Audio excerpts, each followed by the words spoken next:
Naku, ang dami kasi nating tatalakayin.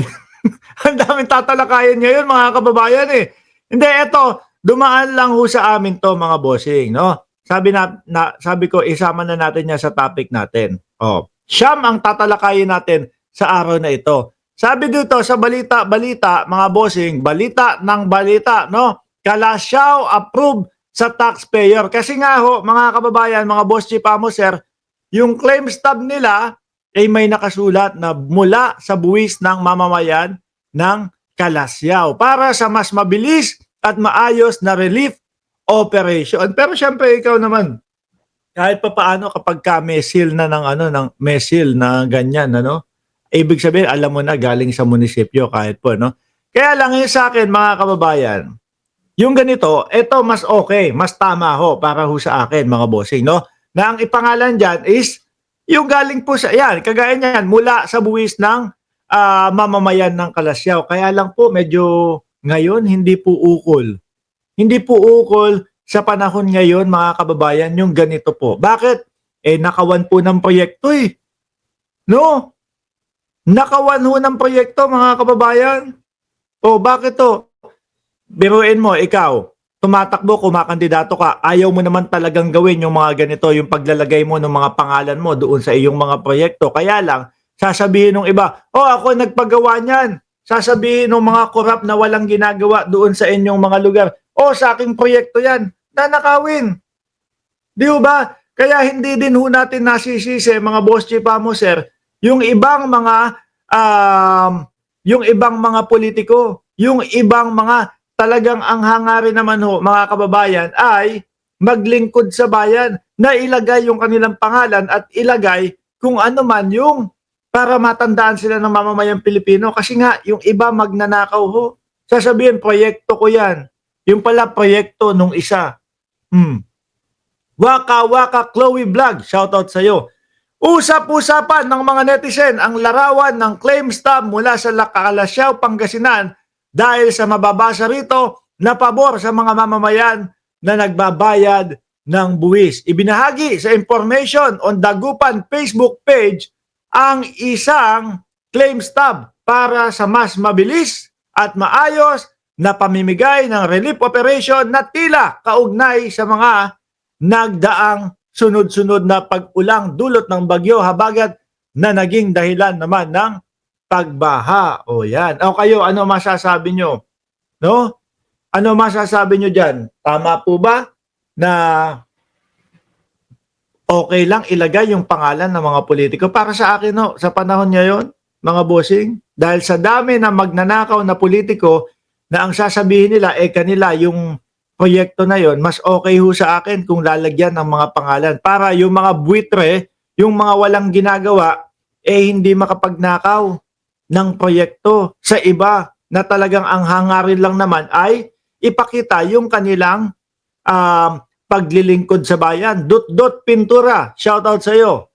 Kapansin-pansin kasing walang nakalagay na pangalan ng kahit na sinong politiko mula rito. Ang nakasaad na mula sa buwis ng mamamayan ng Kalasyaw ang talagang nagustuhan at pinalakpakan ng mga netizen, lalo na ang mga nagbabayad ng buwis. O yan. Pero good job ho para sa akin yung ginawa dito mga bossing. Okay? Kung wala lang sanang mga magnanakaw na mga politiko ng mga ng mga proyekto, okay sana kung ganyan lahat, Okay sana kung ganyan lahat ho, mga kababayan. Tila kinasanayan na raw kasi na lagi na lang may mukha o pangalan. Sila Bato, gumagawa din ng ganun.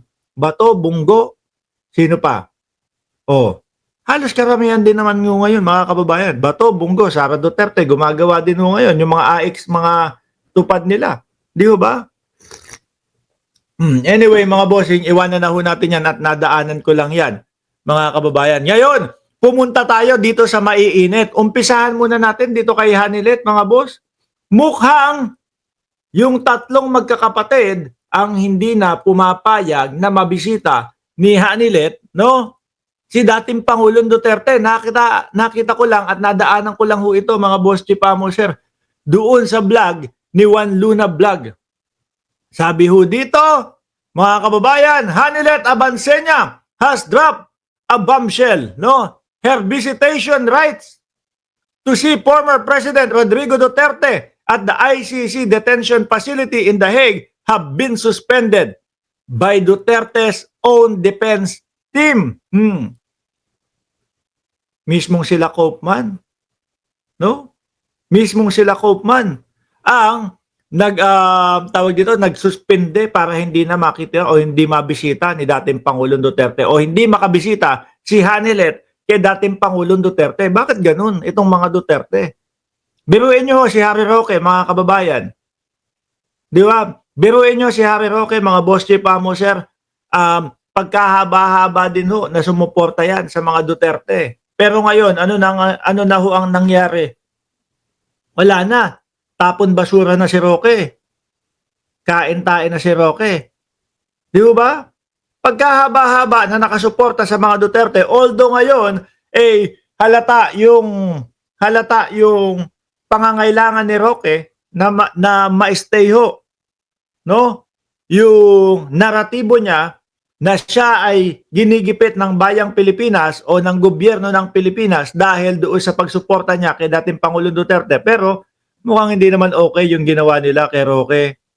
Tapos eto ngayon, yung tipo ho bang pagka wala nang mapakinabangan sa iyo, kami-kami na lang. Puwera ka na.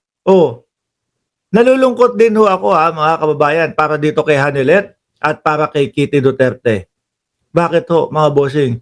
Biruin mo, sa loob ng mahabang panahon na tayong mamamayang Pilipino, ang alam ho natin is sila na yung, kumbaga, nandiyan si Baste, nandiyan si BP Sara at nandiyan din ho mga kababayan si Pulong Duterte, unang mga anak. Pero tayo, ang inisip na ho natin mga bossing is sila na yung sumunod na pamilya eh. Di ba? Pamilya na ang turing sa kanila eh. Yung pala girlfriend lang.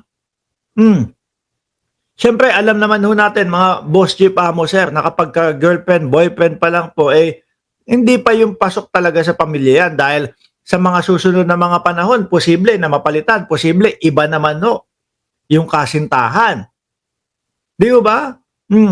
Pero yung mismong kasama ng iyong ama sa loob ng napakahabang panahon. Bago pa lang maging presidente ang dating Pangulo, Hanilet at Kitty Duterte na yan. Di ba? Kumbaga, kasama na nila yan talaga. Kasama na ng dating Pangulong Duterte. Simula umpisa yan. Tapos eto, nangungulila yung kinakasama. Nangungulila si Hanilet. Nangungulila yung si Kitty Duterte.